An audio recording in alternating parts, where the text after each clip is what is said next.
Welcome to Afternoon Light, the podcast at the Robert Menzies Institute, hosted by Georgina Downer. The era of decolonisation in the aftermath of World War II marked the emergence of a new form of sub-military engagement, peacekeeping. Since 1947, Australian peacekeepers have been in the field continuously, from the Middle East, Cyprus, Kashmir, Indonesia, and of course, East Timor, to name but a few. Joining me to discuss the history of Australian peacekeeping is historian Dr Peter Londey. Welcome to Afternoon Light, Peter. Thanks, Georgina. Pleasure to be here. It's lovely to have you on the podcast, Peter, and admiring the beautiful view of Delphi in your background, which of course begs the question, as someone who started off life as an ancient historian rather than a Cold War historian or historian of modern Australia, at least, what happened with your academic interest to shift from ancient history to the history of Australian peacekeeping? It's quite a turn, but maybe they're related. It is. Well, all history is related in one way. Yeah, I started off as a Greek historian, did my PhD on Delphi, had short-term academic jobs, and then the jobs ran out. So I ended up taking a job as a historian at the Australian War Memorial here in Canberra. And it was great that there were jobs as historians in Canberra. And when I was at them, it was a great place to work in lots of ways, and we did lots of different things. But I realised the place was just chock-a-block with people who knew all about World War I and World War II. And I was never going to compete with them with my knowledge of 4th century BC Greece. So, but peacekeeping really was an area that was being a bit neglected, and we'd done a lot of it by that stage. And by chance, I got asked to be the historian curating our very first peacekeeping exhibition in 1993. And it was an exhibition actually paid for quite largely by the Army, the Navy and the Air Force and the Department of Foreign Affairs and Trade, because at that stage, they were very keen to highlight what they were doing in peacekeeping in Cambodia, Somalia and other places. So it got me interested in the subject, and I just realised there was a big gap here. So while I was at the War Memorial, I wrote the first history of Australian peacekeeping, a book called Other People's Wars, which came out in 2004. And then was a senior historian working on later on a much bigger project, the official history of, I can never remember the full title, the official history of Australian peacekeeping, humanitarian and post-Cold War operations, or something along those lines. It's 6 enormous volumes. It must be over 4,000 pages. And I wrote quite a big chunk of the volume, especially the volume which covered all the early period. I wrote a lot of that.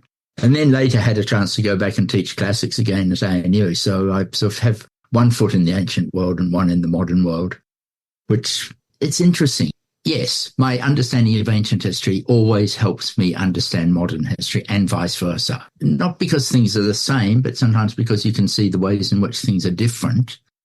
Though the ancient Greeks, they never did peacekeeping, but they did have, in the 4th century BC, they actually had a series of common peace agreements where states did all sign up to a thing saying, we won't fight wars with each other. And if one state starts a war, the other states will come and stop them. So the idea of collective security actually did exist in the ancient world. Not very successfully, but at least the idea was there, which I think is nice. And we'll get on to this, but peacekeeping has also not necessarily been very successful. So the conflicts and failed attempts at keeping the peace have been with us even since the ancient times, I would say. Absolutely. Yeah. Yeah, no, absolutely. Peacekeeping has had mixed results. It's certainly better, I think, than fighting wars, because wars also have very mixed results and the cost is much, much greater. So peacekeeping is always a cheap alternative to fighting wars. But some conflicts have been settled really well and others are just still festering. So we look at Israel and Gaza at the moment, and that's something the UN took up in the late 1940s and has never been able to solve. Well, it's interesting, and we'll get on to this, but a lot of the conflicts where there have been peacekeepers are still extant, aren't they? Yeah. In the Middle East, in Israel, Cyprus, Kashmir, all those places still have tensions, and the ultimate question of territorial dispute and the like is unresolved. So, that maybe the peacekeepers are fine at keeping the peace, and not obviously so much in the Middle East these days, but it's resolving the conflict. That's the next step, which is so political. But tell me, Peter, how do you define peacekeeping? Is it in juxtaposition to war, conflict, or is there a nice dictionary definition? It came out of the United Nations, I know, but there's not necessarily anything in the Charter of the UN, is there, about peacekeeping? Peacekeeping does not exist in the UN Charter at all, which is interesting. When they drew up the Charter in 1945, they very much had their eye on conflicts between State A and State B. And, of course, they'd just gone through World War II. They'd seen Japan before World War II invading Manchuria and China. They'd seen Italy invading Abyssinia. Then they saw the Germans invading numerous places. So that was on their minds, I guess. But in fact, most wars since 1945 have not been of that sort at all. But to define peacekeeping, and I define it as a historian, it's not a legal term at all, but as a historian, I'd say peacekeeping operations have to be in some sense neutral in the conflict. They're not one side or the other trying to impose their will, even trying to impose their will with the best will in the world. So it has to be a neutral intervention. To show that it's neutral, it's pretty well always done by multiple countries. People like the French occasionally go into somewhere in Africa and say, we're here as peacekeepers, but that lacks legitimacy because it's just one country doing it.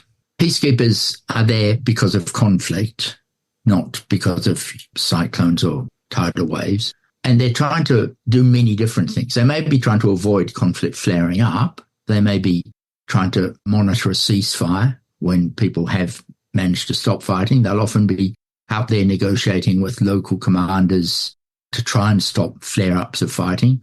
But they'll also be helping the population recover from the effects of that conflict. They'll be doing a lot of humanitarian work often, but it is humanitarian work necessitated by conflict. But one of the key things, and I think the key thing which differentiates it from war, is peacekeepers should always use the minimum possible level of violence. They may kill people, but only under very strict rules of engagement. In East Timor, 20 years ago, basically if a militiaman raised his rifle and was threatening to kill either peacekeepers or civilians, the peacekeepers were within their rights to shoot to kill that militiaman. But as soon as the militiaman put the rifle down and turned his back, they were not authorized to shoot. And that frustrated some soldiers who are used to fighting wars or wanted to fight wars where they could kill people. But the minimum use of violence is just a core belief, I think, in peacekeeping and really necessary. And tell me about the first peacekeeping missions then, Peter. So it's not referenced in the UN Charter. The UN is created and then there's quickly exist peacekeeping forces. So this terminology does it come about at that time or does it take several years to develop the term peacekeeping? The term peacekeeping takes a while to develop, but the activity, I think I've argued, clearly develops in 1947. There had actually been some peacekeeping, what we would call peacekeeping, under the League of Nations. But in 1945, there was a general amnesia about the League of Nations, and people just wanted to put it under the carpet as a failed experiment, even though the United Nations was quite closely modelled on it in structure. But the first United Nations peacekeeping, I've argued, was in 1947 in Indonesia, and there were actually Australians there. So we actually had some of the very first peacekeepers. But what happened was there was a conflict between the Dutch, who were the colonial power in Indonesia, and Indonesian Republicans who wanted independence from the Dutch.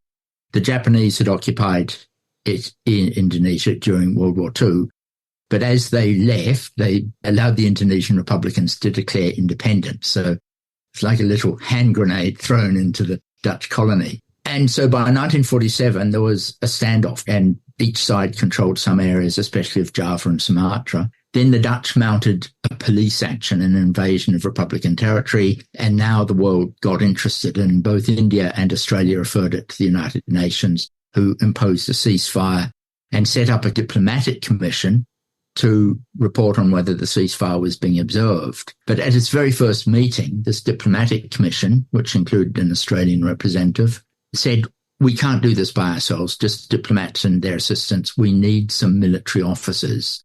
who'll come in. They're going to be experienced at understanding what's happening on the ground. They'll give us additional numbers. They'll be equipped to work in what was quite a dangerous area because there were still bits of fighting going on. So they called all the member companies of the Diplomatic Commission to send some military officers. And those people, I think, were the first peacekeepers come in. So in a way, peacekeeping is never invented in New York, let alone in San Francisco where they wrote the charter, but it was invented on the ground in Jakarta, basically, where the diplomats realized we can do our job a lot better if we have some military assistance. They're not going to come here to fight, but they're going to be our eyes and ears on the ground, and they will be able to report to us on what's happening. And in the end, the military assistants who were military observers, and I would say peacekeepers, did a lot more than that. They helped repatriate forces who had ended up on the wrong side of the ceasefire line. They reported on humanitarian conditions in villages. They negotiated with local commanders to quell outbreaks of fighting. So they did a huge amount, which their skills as military officers allowed them to do. There were thoughts, weren't there, and there was an intention that the UN have a standing force that it would be able to send into conflicts to keep the peace. This has never, of course, happened, but you could argue that peacekeepers in the end, through agreements and resolutions at the UN, have almost become a de facto UN standing force, in that there are reliable member states of the United Nations who do contribute, like Australia has, but it's countries like, I think, of Fiji often contributes peacekeepers, don't they? Pakistan. Yeah, reliably contribute peacekeepers to conflict zones around the world where they're required and where the UN has authorised. So is this what it has become? Peacekeeping has really become this UN force that never quite existed? In effect, I think, yes, there was always going to be a UN military staff committee, and the Cold War intervened in that. And I think the Cold War tensions meant that nobody trusted the idea of an actual UN force. So peacekeepers were, in a way, the de facto substitute. And those first peacekeepers in Indonesia established some of the principles which allowed that to work. So after they'd been there for 6 months, the observers themselves, the military observers, had a conference to discuss what they were doing and to set out principles to guide it. And it included things like they should always work in multinational teams. You should never have just a team composed of one nationality. They were impartial. They had no power to tell the inflicting parties what to do, but they needed to try and persuade and convince them. And it explicitly said the observers are not here representing their national governments. They are representatives of the United Nations. And so it did, in effect, say, yes, we are a little mini UN force. And so peacekeeping has always, I think, filled that role, yes. Do you think that at that early stage that was the reality, though, that the observers were representing the wishes of the United Nations, or were they, in the end, representing the wishes of their particular country?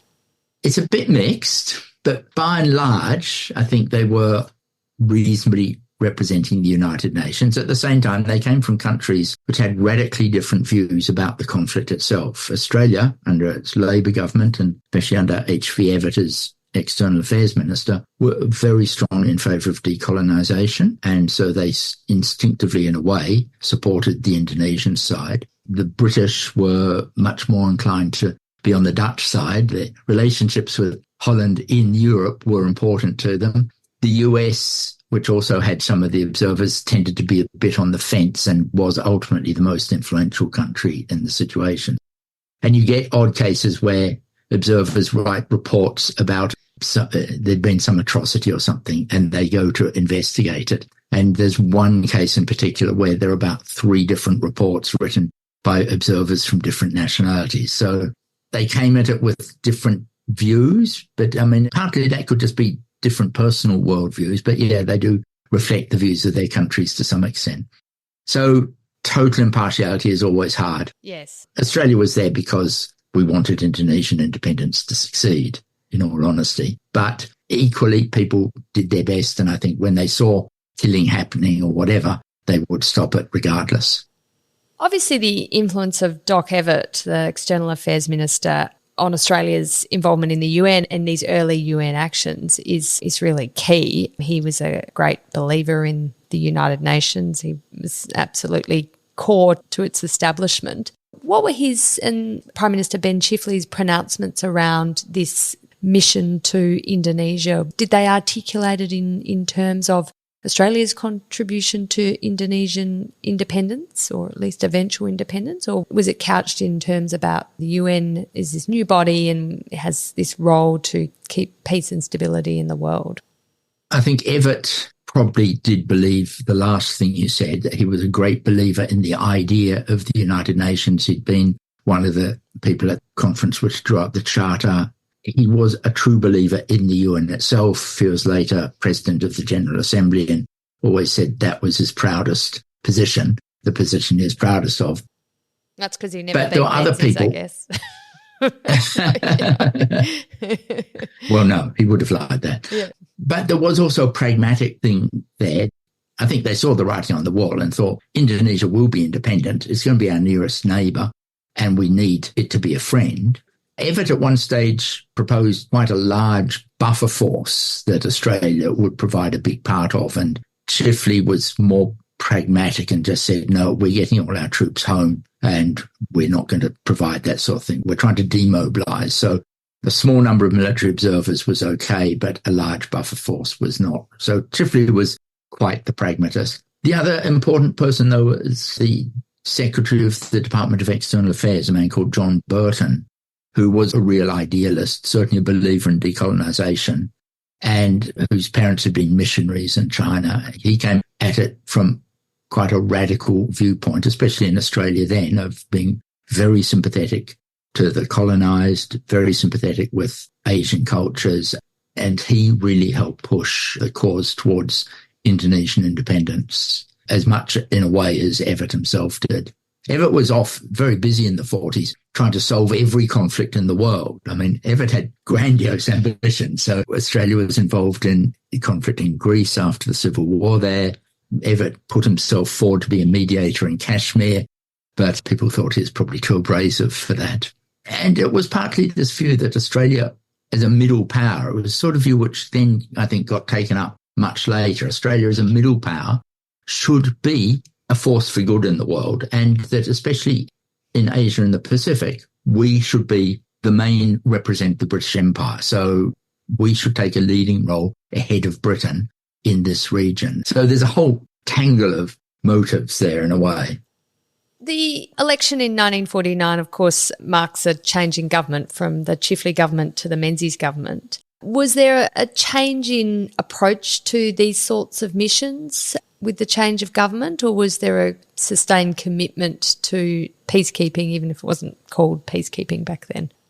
I think there was some sustained commitment, but the motivations for it were very different. And so I think there was an enormous break in 49, really. Menzies had always headed in for the United Nations. He talked in Parliament before the 49 election about how the UN was just a big set of paper shuffling people and we couldn't put our faith in them. In a world where there were real aggressors, this wasn't going to keep us safe. And in fact, at one point he said something that Everett's enthusiasm for the UN was like marsh lights leading us to our destruction. So it's very strong language. Yeah. That was in Parliament.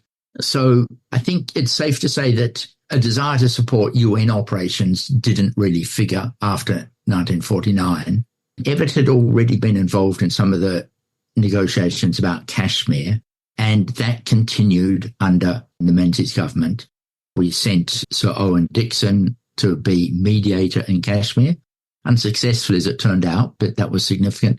And because of that too, because Menzies had been mentored by Sir Owen Dixon, so there would have been particularly special respect between absolutely, yeah. So Menzies would, and I think Menzies helped choose Dixon for this role for exactly that reason. Yeah, he'd actually been. I don't understand the legal world very well, but he'd been in Dixon's legal office at some stage in his career. Yeah, yes, you know more about this than I do. He had been a junior to Sir Owen Dixon when he was a barrister, when he was a King's Counsel. That's right. Thank you. And this ultimately led to us actually providing the commander for the UN military observers in Kashmir. They called originally Major General, later Lieutenant General Robert Nimmo, who was actually commander from 1950 until 1966, until he died still doing it. And the UN loved Nimmo. They thought he was the most successful UN peacekeeper ever at that stage. And he really organised the mission very well, I think. And then we sent observers as well. Probably Nimmo wanted some Australian observers as well.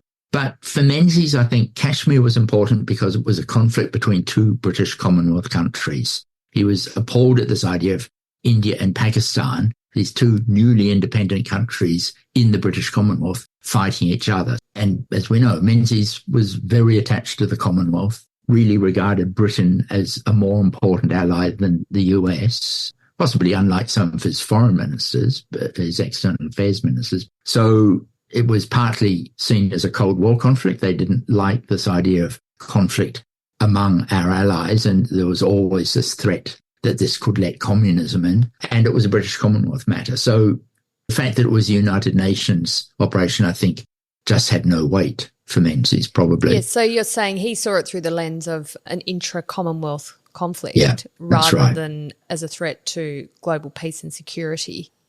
And therefore something that the UN had an interest in and therefore established this mission, which, I mean, in the end, the outcome is the same. If it had been Chifley or Menzies, they still were contributing to this mission, but it was just how you justified it was different. Absolutely.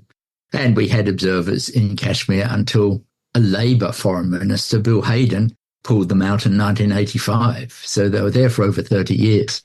Yeah, that is, I mean, quite extraordinary. I think, was it only to be beaten by our contribution to Cyprus, which I think ended up being almost 60 years, was that right? Yeah, Cyprus went from 1964 to 2017, so that is 57 years, I think. But there is another operation which we've been in ever since 1956, and we're still in it, and that is the United Nations Truce Supervision Organization, or UNTSO, in Israel and its neighbours. Of course. So it's worth talking about that. I've never been able to find out exactly why we joined UNTSO. I've done research on this, but it must be in some file. But UNTSO was set up in 1948 after the first war between Israel and its neighbours, immediately after Israeli independence.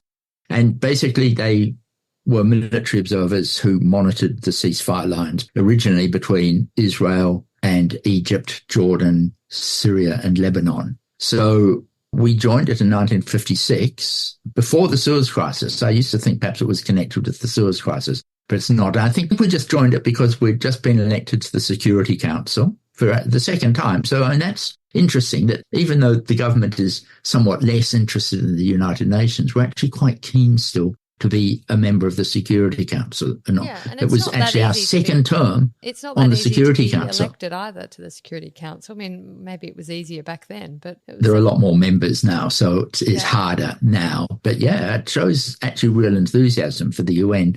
But of course, some of that may have come out of the Department of External Affairs itself, and External Affairs could be quite a powerful repository of multinationalism and multilateralism, I really mean. And there are people in the department who have been heavily involved in the Evatt era, and so they may have shared some of those ideals. The interesting case then is when we go into Cyprus. And Cyprus, as you said, we were there for a long, long time, from 64 to 2017. But the government actually didn't want to go into Cyprus at all. The United Nations set up a peacekeeping mission there in 1964, 4 years after Cypriot independence. And Cyprus had gained independence from the British with a rather complicated constitution, which tried to guarantee rights for the Turkish minority. So the population was substantially Greek, and a lot of those Greeks had wanted unification with Greece. And then there was an 18% minority of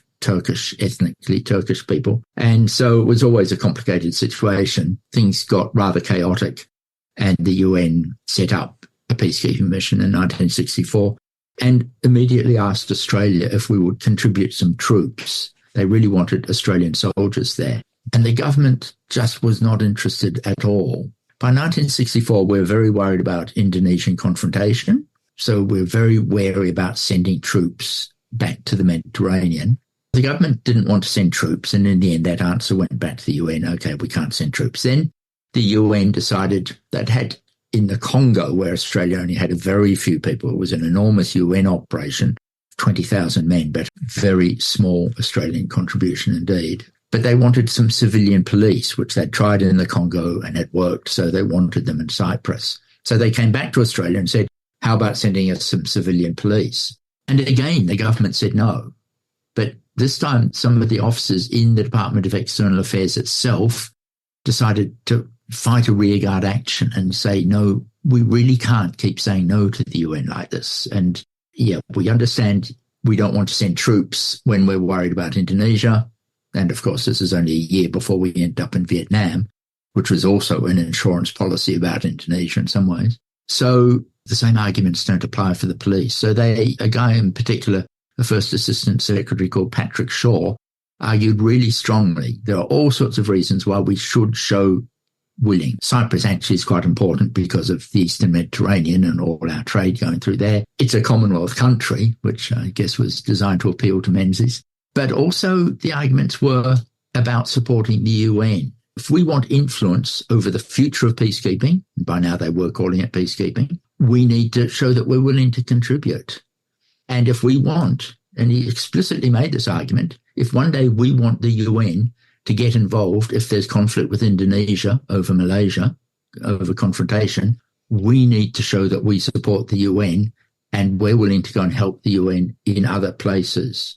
And interestingly, he raised a very explicit argument, which is, I think, an ongoing debate, but has been won by the other side by now. He argued it is better general policy for us to contribute peacekeepers in distant parts of the world where we don't have our own immediate interests, and for other people to contribute peacekeepers in our own region. And that way, that maintains the neutrality. Yeah. And of course, as you say, that's quite different to what we see these days, we'd say in Solomon Islands or Timor-Leste, where we're absolutely neighbours and have a lot of interest in those two countries. But it does make sense, sort of theoretically. You couldn't have too many dogs in the fight in Cyprus, you're so far away, although we would have had a lot of Cypriots in Australia coming as migrants. Indeed. But we could participate as neutral observers. And the interesting thing, though, Peter, is we're moving from the military observers, so people who've come out of the armed forces, who are going to, for example, the Middle East, to Israel, to Kashmir, and, of course, into Indonesia as people who are experienced in military operations and able to report on what's going on, to sending civilian police who have a very different sort of training. The nature of their work is quite different. So was that an evolution, do you think, of our peacekeeping missions? It was an evolution of our peacekeeping, certainly. And after that, we had police in a lot of missions. So it became quite an Australian specialty in a way. But it was also an evolution of UN peacekeeping, that they had seen, soldiers are very good at doing some things, and obviously they can come armed. Either they can be observers, and often the observers are unarmed, or they can come as a force, which they were in Cyprus, and because they're armed, they can actually oppose any attempts to start fighting. But the feeling was they may not be the best people for dealing with civilians, and so the police were there to deal more directly with the civilian population, and also in particular to monitor the activities of both. There was a Greek Cypriot police force and a Turkish Cypriot police force, so two separate entities. And our police could go and monitor their approaches, what they did at roadblocks, how they treated people, how they interrogated people, those sorts of things. So they didn't have any formal powers. They couldn't arrest people, but they were experienced police who could make sure that both sides understood that they were being watched and to try to quell the abuses of power, which were certainly going on a lot. So I think they filled a very, very valuable role, and all UN missions now include police as well as military.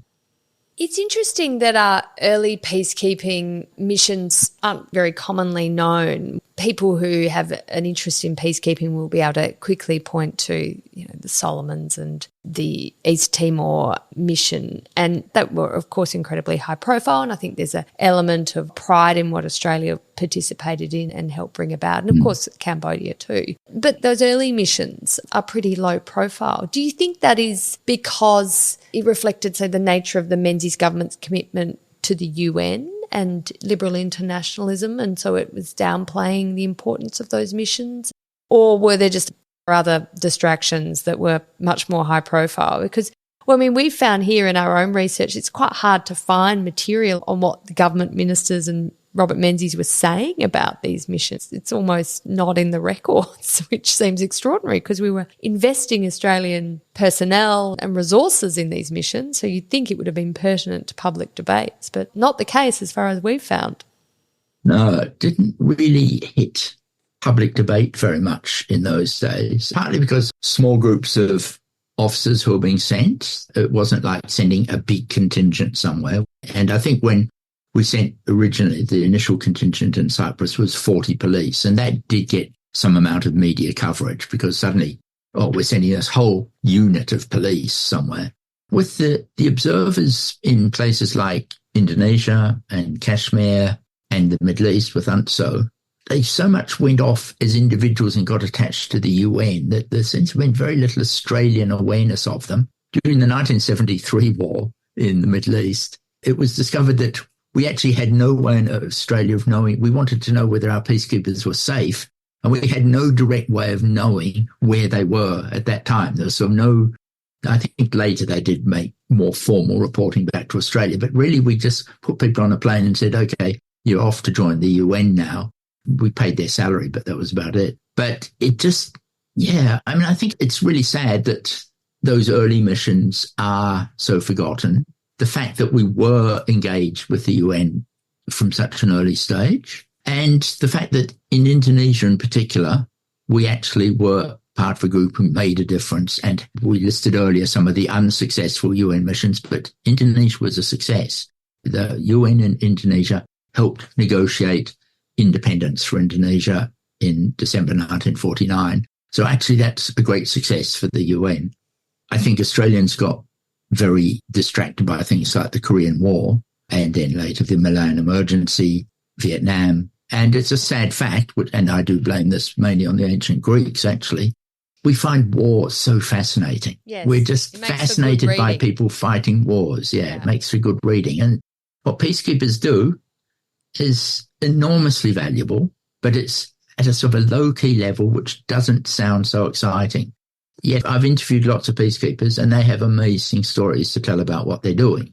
And because they are doing things at that sort of granular level at the coalface, they're dealing with local problems and preventing local conflict, helping local communities out, and they're doing just amazing things. And it's a pity that it's not more understood, I think. But we had 2 observers with a mission in Korea in 1950, just before the start of the Korean War. And they were important, actually. They did a tour of the line between North and South Korea, and it was their report which made the UN Security Council confident that the Korean War was started by North Korea and not by South Korea, because actually at the time that wasn't totally clear.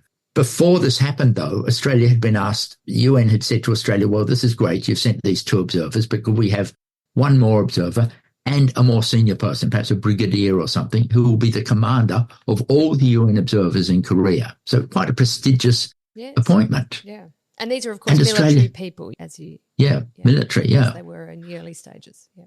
So this came through External Affairs and they put it to the Department of Defence, and the Defence's answer was, no, we can't spare any military officers. Sorry, we're too stretched. We can't spare these people. And so basically Australia said, no, we can't send these 2 extra observers. And then the war started and suddenly it was a Cold War conflict, communists versus non-communists. And altogether, I think 17,000 Australians fought in Korea. So as soon as it was war, the government said, right, we'll throw resources at it. But while it was just peacekeeping and trying to avoid a war, they were very reluctant. And do you think that was the mindset of Department of Defence? They've come out of World War II. It's been all about the battles, the war, military engagement. To be sending people who are no doubt very tired and they're trying to demobilise as many people as they can, to be sending military people to something that might come to nothing or might be a war but might come to nothing,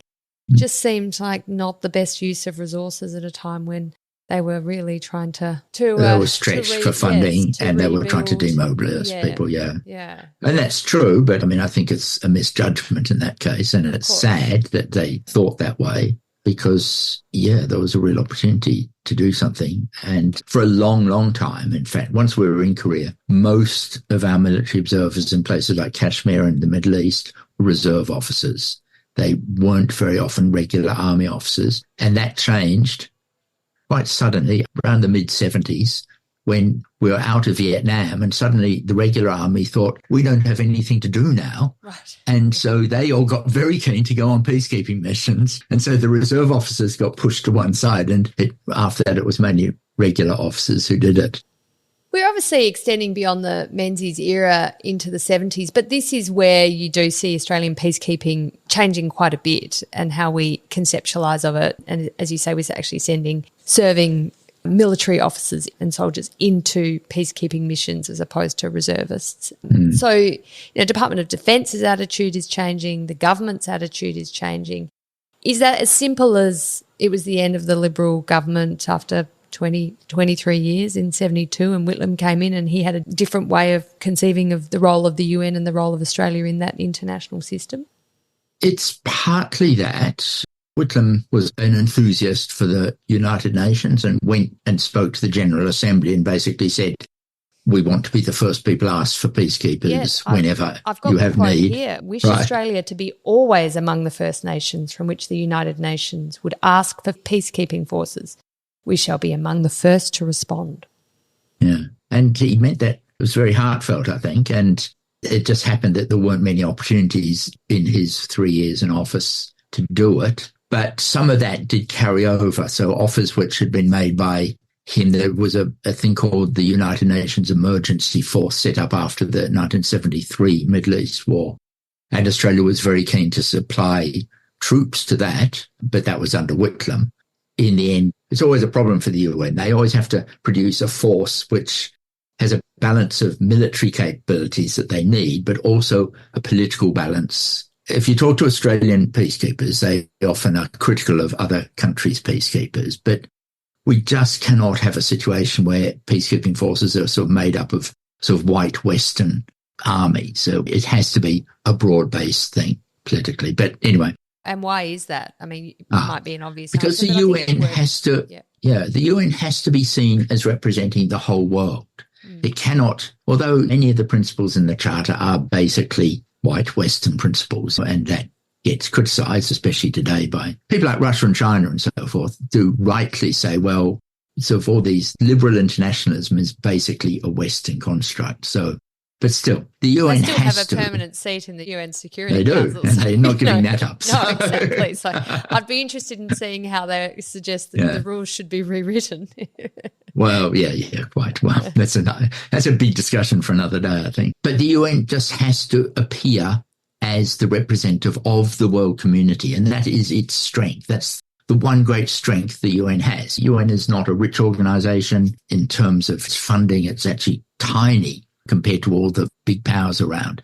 But it's got a moral authority which counts for a lot. And it's why when UN peacekeepers do occasionally act badly, that's a real problem, because the UN exists on the basis of its moral authority. But that has to be an authority partly based on being seen to represent the broad range of countries. There are almost 200 members of the UN, so they all have to be represented. But we ended up in the force anyway, but under Malcolm Fraser. So Malcolm Fraser inherited a commitment made by the Whitlam government to provide what turned into helicopters in the Sinai in the late 70s. But Malcolm Fraser also got us especially into a mission, or a couple of missions, in southern Rhodesia after the Lancaster House Accords in 1979. We contributed to a thing called the Commonwealth Monitoring Force, which basically is one of the most amazing peacekeeping operations we've ever done. They had to supervise the cantonment of thousands and thousands of Patriotic Front guerrilla fighters and also monitor the Rhodesian security forces, who are the forces of the white Rhodesian government, in the lead up to elections in early 1980. An astonishing operation, actually, and I believe probably the most dangerous operation Australian peacekeepers have ever been in. We've been super lucky, only less than around a dozen Australian peacekeepers have actually died, but Rhodesia or Zimbabwe was a dangerous one. Yeah, it's amazing looking at the figures of the peacekeepers who have died. And, I mean, it's very sad that anyone dies in these operations, but when you look at the cause of death is almost all not related to a combat situation. It does seem to be misadventure or other sort of more personal reasons. So a lot, though, I mean, peacekeepers theoretically won't be involved in fighting, or as little as possible, but they are operating in dangerous environments. One of our peacekeepers, Peter McCarthy, was killed in southern Lebanon by a landmine. He drove over a landmine, and in fact, we had a policeman in Cyprus also killed by a landmine in 1974. So they are operating in dangerous environments, and sometimes it's death by misadventure. Yes, vehicle accidents and the like. Yeah. Peter, how successful has our peacekeeping been, do you think, after, and I haven't got the figure in front of me, how many years is it? It's almost 80 years, isn't it? It's 77 years. 77 years, yeah.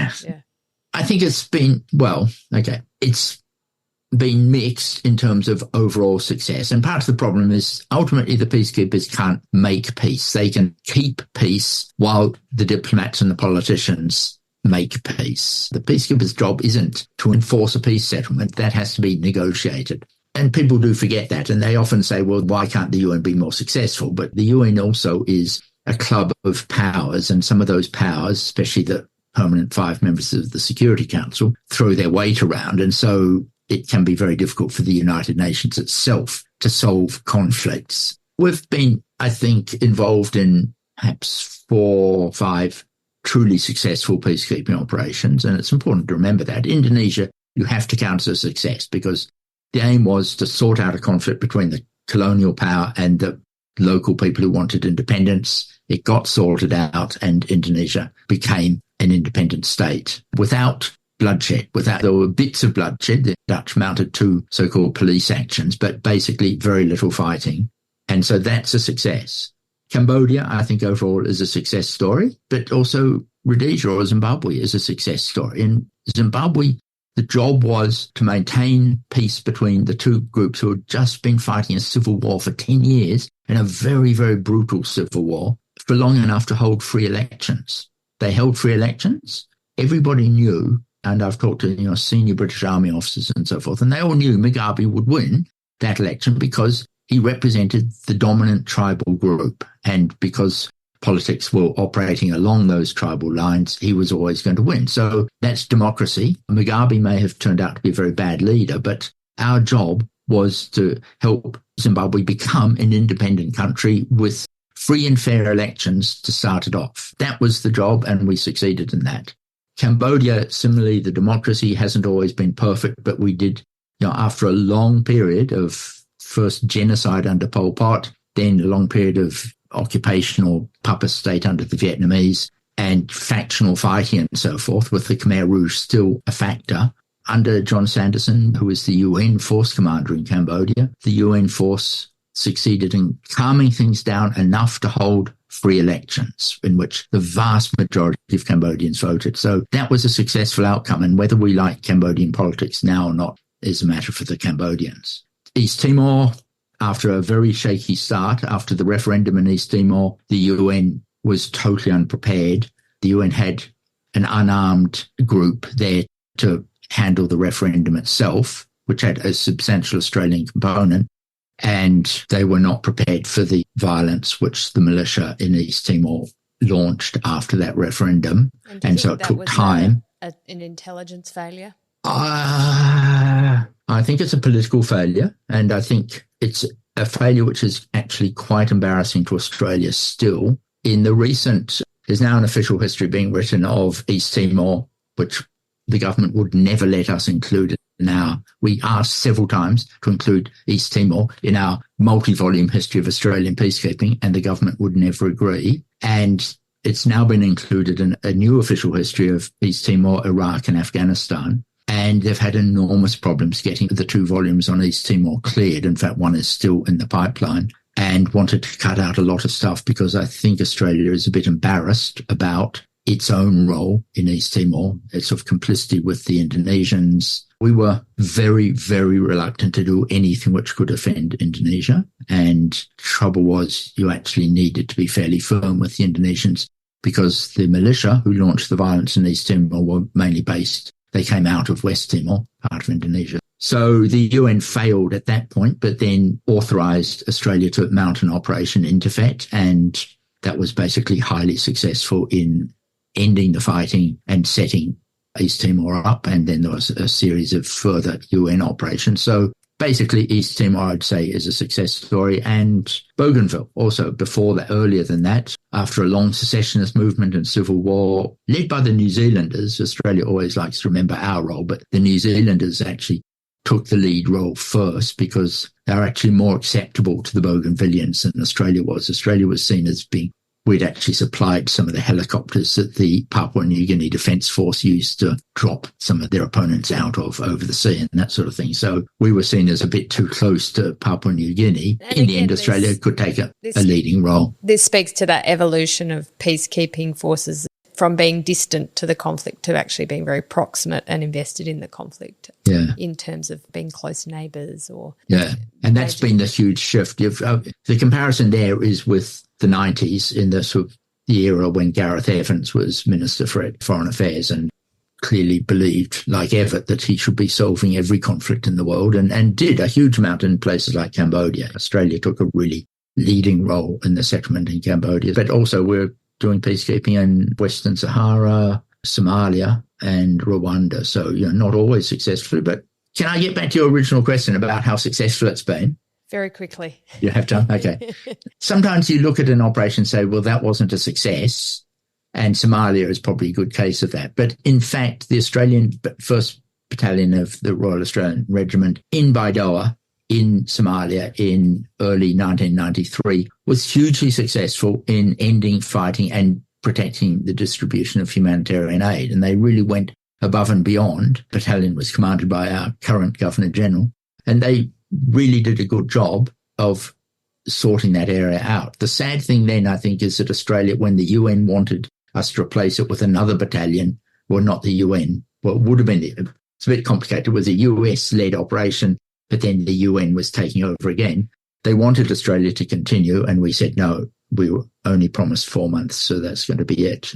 So I think sometimes Australia could have done more, and we've been a bit reluctant to go the extra mile sometimes. And that, I think, is what's good about East Timor, that we stayed the course there. We did it partly because it was in our own region, so we thought it was important to us, but we didn't just say, and in the 90s, everybody talked about the exit strategy. How do we get out? Because they looked at places like Kashmir or Unso or these ones which had gone on for decades, and they didn't want to get embroiled in that. But peacekeeping often needs the long haul. You just don't sort out a society which has been in conflict for a long time in a couple of months. And Cyprus, Israel, Kashmir are still going, and the peacekeepers are still needed. Peter, thank you so much for bringing to light all that really important history of Australia's peacekeeping from those early years in the 40s and 50s and 60s through to current day. Quite an extraordinary transformation when you look at it in that bigger picture. And of course, we'll be interested to observe the next, as sad as it may be, because conflict is, as you know from your studies of ancient Greece, conflict will be with us into the future as it has in the past. So no doubt the role for peacekeepers will still be pertinent and evolving too. But thank you.